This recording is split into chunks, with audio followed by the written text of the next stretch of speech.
Please join me in welcoming Mark Bless.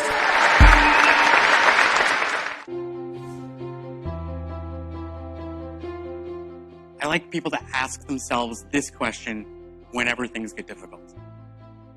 What if it's supposed to be hard?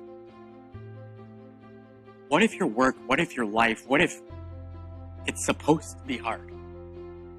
And what if, by the way, if it was easy, it would be really, really boring?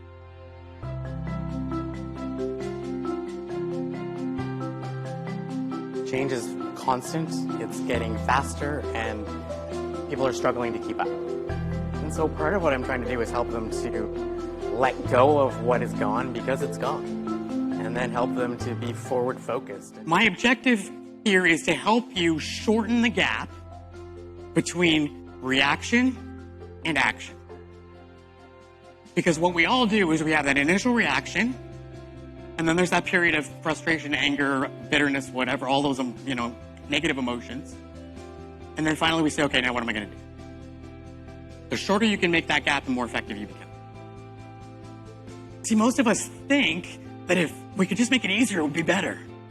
In fact, our whole world is oriented around that idea, right? Technology, all the developments are all about how can we make things more convenient, easier, faster, quicker. And somewhere in there, we've made this correlation between faster and quicker as better. As easier is better. But is it always? I don't think so.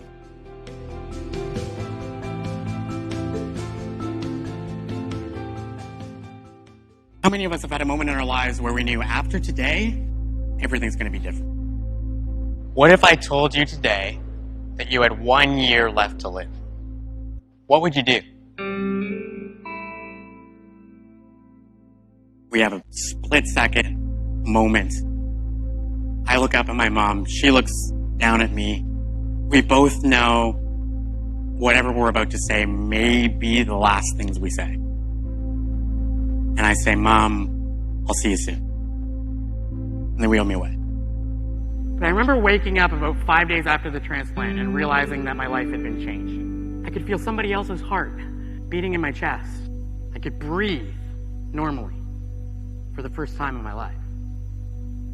And I wondered, what's possible now? I'm sitting in a hospital bed. I still have wires coming out of me. I still have staples in my chest. I have chest tubes coming out of me. But I said, I wonder if I could run a marathon. After 3 months, I could jog on the treadmill for 1 minute. And it took 2.5 years before I was able to do it, but I crossed the finish line of that first marathon.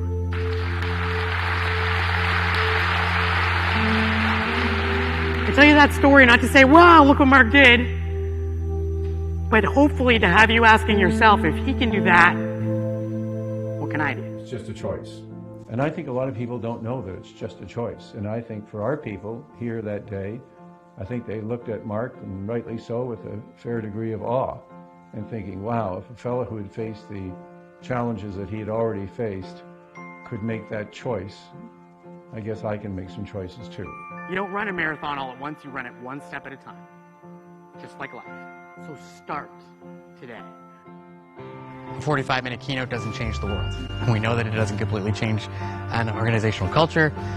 It's a spark. It begins a process.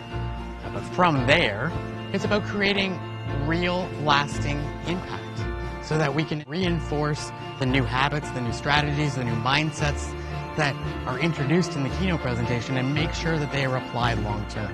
So click the link or give us a call, and we'll consult with you and make sure that we create a solution that works for you and your organization so that you can continue to be relevant and continue to thrive for many years to come.